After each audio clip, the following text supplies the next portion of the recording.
You know this person. You might be this person. They can name their attachment style without hesitating. They can describe the nervous system response that fires when they feel threatened. They can trace their anxiety to its childhood origin with the calm precision of a diagnostician. They have the language, the frameworks, the vocabulary for all of it, and they feel exactly as bad as before. This is not a failure of intelligence. The analysis is sharp, the self-knowledge is real, and yet the loneliness hasn't moved. The disconnection hasn't closed. The anxiety still arrives on schedule, punctual and indifferent as ever. Watch what happens when grief comes to this person. Grief does come. Someone is lost. Something ends, and grief arrives at the door like a large and patient animal. And this person, genuinely, without any conscious intent to avoid it, begins immediately to produce a theory. They know the stages. They can place the feeling within the arc of their relational history. They understand it. They are not grieving. They are thinking about grieving. And their actual grief waits in the corner of the room, untouched, like a guest who was never properly let in. Watch what happens when they try to love. The relationship becomes a project with milestones and frameworks. The partner becomes a system to understand rather than a person to be moved by. And the intimacy, that terrifying, uncontrollable thing where another person actually reaches you, recedes a little, further each time the analysis advances. This is what overthinking costs. Not intelligence, not competence, contact. The capacity to be touched by your own life. Knowing the name of the thing is not the same as feeling the thing. The explanation is a way of handling the feeling with rubber gloves so it cannot get through. The map is not the territory, and when the map becomes the only territory you are willing to visit, you stop knowing what actual ground feels like under your feet, what lives beneath all of that explaining, everything happening inside you that your analytical mind is not looking at, the 90% beneath the thinking surface, where instinct, image, feeling, and ancient pattern live, the unconscious, not a metaphor, not a philosophy, an actual jurisdiction operating whether you look at it or not, and it does not respond well to being studied from behind glass. There is an old story about what happens when the modern rational mind turns its full force on the ancient living thing inside. When it explains, classifies, reduces, what happens to that living thing when logic arrives like a poison? That is exactly where we are going. The story is this. There is a figure, enormous, ancient, filled with force that has never had to explain itself. He tears lions apart with his hands, strikes armies down. He moves through the world with the authority of something that has never been asked to justify its existence. He is one of the ancient patterns built into human experience, not a personal memory, but a structural force, like a gravity field that shapes behavior without being visible. An archetype. He is instinct, imagination, the body's knowing, the enormous living depth that has been at work since long before language arrived. His name is Izdubar. The narrator who meets him is modern, educated, full of accurate information, the mechanics of the universe, the natural explanations for forces people once called divine. He knows the old stories are beautiful, but cannot survive a physics textbook. He tells all of this to the giant. Watch what happens. Izdubar cannot argue. That is not what he is. What he is presence and force, the power of something that has never doubted its own reality. And now that reality is in question. The doubt enters him like a toxin. The giant collapses. He writhes on the ground. He who tore the lion apart cannot stand. This is precisely what happens inside a person when the analytical mind turns its full force on the living thing beneath it. The crucial distinction: the poison is not science, not intelligence, not curiosity. The poison is specifically the application of scientific logic to living inner experience, to your own instinct, to your own dream. Because the moment you produce a theory of your feeling, this is just cortisol. This is my avoidant attachment activating. The giant collapses in you too. Not because those statements are false. They may be entirely accurate. The poison is made of accurate statements. It works not because it is wrong, but because it is the wrong kind of true, applied to the wrong jurisdiction. Picture a committee chairman. He runs the meetings, sets the agenda, has real authority, but does not own the building. That is the ego, the part of you that organizes, names, analyzes, and believes it is in charge, doing what it does best, applying its only tool to a problem that tool was not designed to solve. Each application delivered with good intentions, and each one drives another arrow into the giant's side. When reason is enthroned as the absolute and only legitimate way of knowing, something begins to build below. Think of a thermostat with only one setting: heat. This is compensation, the inner life's automatic corrective. When consciousness becomes dangerously one-sided, the unconscious sends the opposite. The hyper-rational person develops inexplicable terrors. The committed materialist reads horoscopes in secret. The over-controlled person tips into the reversal, suddenly irrational, suddenly unable to say why.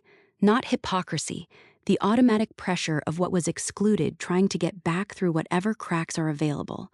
What drains away is harder to name than pain. Think of a moment, standing somewhere ordinary, and suddenly the sense that something is here, that something larger is touching your particular life. It simply arrives and lands like a full stop. That is the numinous, the quality of something that carries enormous weight and aliveness. When the archetypes are stripped of their living charge by constant explanation, that stops arriving. The person functions, may even be impressive, but something that used to come, unbidden, unearned, no longer comes. The narrator cannot leave Izdubar to die. He cannot defend him with arguments, because every argument would be made in the language of the thing that poisoned him. So he does something unexpected. He declares Izdubar a fantasy, not dismissed, but named as a living one, real, fully alive, not subject to the same jurisdiction as physical facts. Having named him a fantasy, the narrator can carry him. A fantasy takes no space. The giant can be held, reduced to the size of an egg, in a single cupped hand, carried through the city of the enlightened, through explanations and frameworks and peer-reviewed understanding, without being touched. Because a living fantasy does not need to win the argument. It only needs to survive it, to be sheltered, kept warm, carried through hostile terrain until it can hatch. The egg is not a defeat, it is a strategy. But what happens to the person who never shelters it, who lets the giant keep lying on the ground while the explanations multiply, is a sickness with a particular shape. That shape is what we need to look at next. The sickness has a specific shape. A highly intelligent young man reads every book, not casually. He reads with the conviction that understanding is the cure, that if he can map the mechanism clearly enough, the machine will stop breaking. He traces every cause, names every pattern, identifies every trigger. He writes it all up, precise, thorough, fit for publication. He brings it to a physician and asks the only honest question left: why am I not cured? Because the understanding was correct. That is what makes the answer so difficult to hear. The physician had noticed something. The young man wintered at Nice, at the fashionable resorts. Someone was paying for it. A poor school teacher who loved him had been starving herself, literally depriving herself of meals and warmth, so he could spend winters in comfort. He knew this. He had simply never allowed that knowledge to cross from one room to another. His intellect had been applied to his neurosis the way a man repairs a roof while the foundations are rotting. His actual life remained perfectly untouched. Understanding had become the instrument of not changing anything. This is compartment psychology. One hand genuinely does not know what the other is doing. Thinking sealed in one room, feeling sealed in another. No door between them. The most difficult patients are the brilliant ones.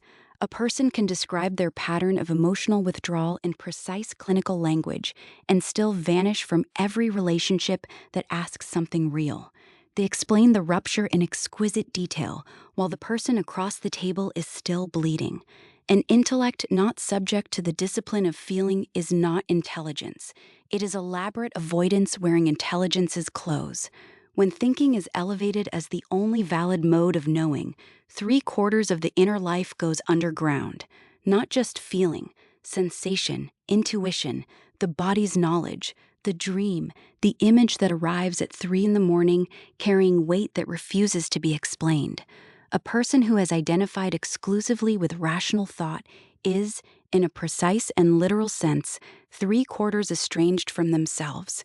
They are not more whole because they are more rational. They are less. Here is what constant analysis does to living material. It kills it. When grief arrives and is immediately met with the name of the stage it belongs to, the grief does not process. It is eliminated as a presence before it can do anything, before it can move something, shift something, carry something up and leave it on the shore where you might finally see it. Everything about yourself that your rational self-concept refuses to include. The unlived life, the suppressed feeling, the thing you project onto others rather than recognize in yourself, that is the shadow. It does not dissolve because it has been identified. It gathers below the floor and grows heavier while the analytical mind congratulates itself on its clarity. The scholar counts his footnotes. The giant lies on the ground.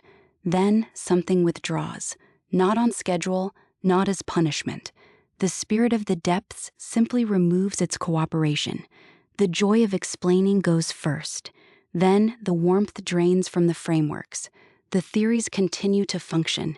The analysis remains technically correct, but it no longer satisfies. The numinous quality that used to arrive unbidden stops arriving. The person who has been using explanation as their primary mode of relating to existence finds themselves in freefall because the floor was made of concepts, and concepts, it turns out, are not load-bearing. This is not collapse. It is the inner life insisting on its own reality. What the turn requires is not more sophistication. It requires less. The descent into darkness that precedes genuine renewal, not depression as failure, but the necessary passage through the formless before a new form can emerge. The night sea journey cannot be thought through. It can only be entered. Feelings are presences, not data points. You do not cure grief by understanding it.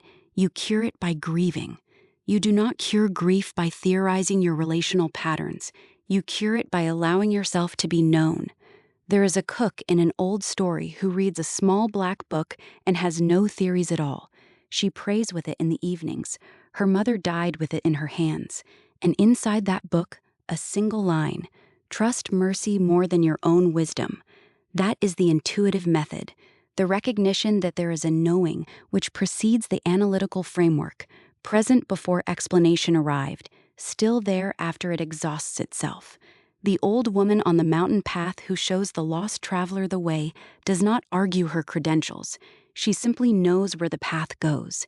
The ego, the part of you that organizes and names and believes it is in charge, cannot accept help from what it cannot explain. That is what has to be set down, not reason itself. Only reasons claim to be the only valid mode of knowing. That is the sacrifice. But here is where it gets difficult. Because the person who hears all of this, who feels the truth of it landing, is very often the same person who has used every previous framework as a way of not changing anything. They have extraordinary adaptive intelligence. They will take this language, and they will do exactly what they have always done: build a new room. The new room will be furnished with different words, but it will serve the same purpose, and it will be harder to see, precisely because it looks, from the outside, almost exactly like an open door. Here is what the new room looks like from the inside. The person in it says, "I am working on my attachment wounds." They say, "I am holding space for my inner child." They say, "I am cultivating presence." Every one of those sentences can be true. They can describe real contact with real experience. But watch what they do here. They are being used as a small, elegant shield, held up between the person and whatever is actually arriving. The vocabulary is not wrong. It is being deployed to produce a cleaner self-concept rather than to actually encounter what is there. You can spend years in this mode. Your language becomes more refined. Your defended center remains untouched. This is what happens when the ego, the committee chairman, The organizer, the part that names and analyzes and believes it is in charge, gets hold of the language of something larger than itself.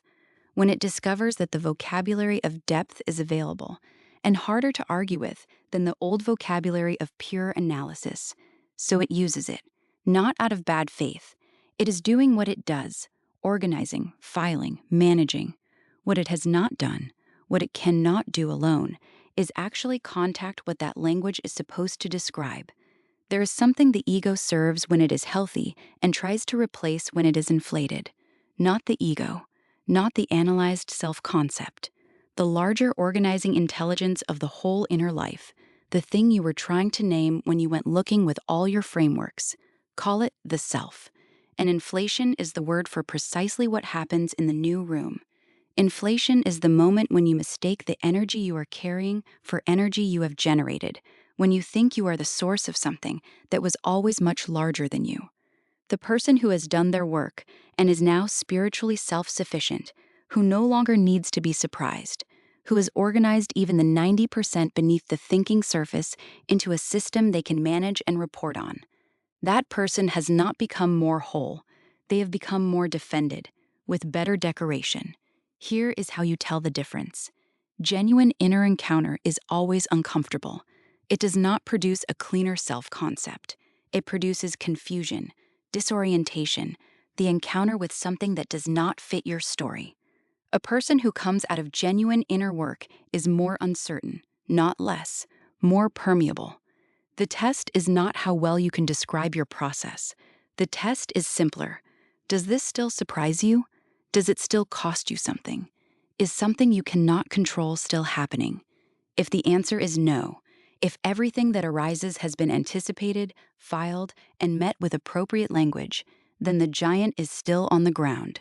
There is something that happens when you submit a living thing to explanation, a dream image, a ritual, a symbol that carries real weight. When that is handed to the analytical intellect for examination, the examination kills it.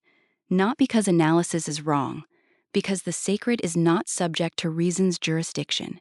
You cannot reassemble the egg by studying the fragments of the shell. One of the old teachers in these stories says it plainly. Magic is precisely everything that eludes comprehension. Not magic as performance.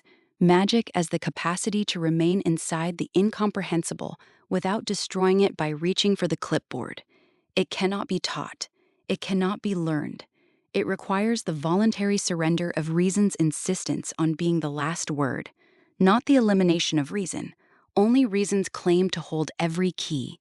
A man who traveled far to find the part of himself that had been condemned to underground existence did not go to understand it. He went to meet it.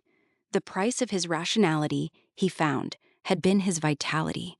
The part of him that was alive and strange and could not be domesticated had not disappeared. It had been waiting in the dark for someone willing to cross territory the analytical mind would not cross willingly. That crossing requires getting lost. It requires the encounter with what is larger than the framework. What attending to the giant actually looks like is quieter than anything the frameworks describe. Treating what arises as real, having actual conversations with the figures that appear in imagination, letting the dream be strange, sitting with it the way you would sit with a person who arrived at your door and whose name you did not know, not performing psychological health, encountering it. The giant is not waiting for your theory of him. He is waiting for warmth. And warmth, it turns out, is the one thing the analytical mind cannot produce on demand, only set down its arguments long enough to feel. And when that happens, when you finally get out of the way, what you find is not an answer. What you find is that something was always there, waiting on the other side of your explanations. Think back to where this began. The person with every map and no territory, every framework intact, every concept precisely named, and underneath it all, a quiet estrangement from the actual texture of their own life. What would it cost that person to stop explaining for just one moment? Not to abandon reason, not to dissolve into something soft and unmoored, simply to stop and notice what is actually there. That is the whole task. You carry the ancient life force the way you carry something fragile in a coat pocket. something immense, wrapped in something thin. The analytical mind wants to crack it open to see what is inside. That is what it does. That is what it is built for. But this is not a problem to be solved. It is a life to be incubated. You cannot think your way into what is trying to emerge. You can only hold the conditions in which it can. When you stop trying to understand your inner life and start attending to it, something moves. Not because understanding is wrong, but because attending is different. You cannot explain your way into grief. You cannot reason your way into wonder. You can only be present for them, and presence is not a concept. There is a choice here. There has always been a choice. The ashes of rationality or the fiery brilliance of what is alive. Reason is a beautiful tool, a terrible master. So carry the egg. The whole of who you are is bigger than you know how to hold, but you do not need to understand it to tend it. You do not need to name it to keep it warm. The inner life's bigness, carried gently through all the noise and light and knowing, kept warm in the dark, not understood, held, moving on its own toward what it already knows how to become.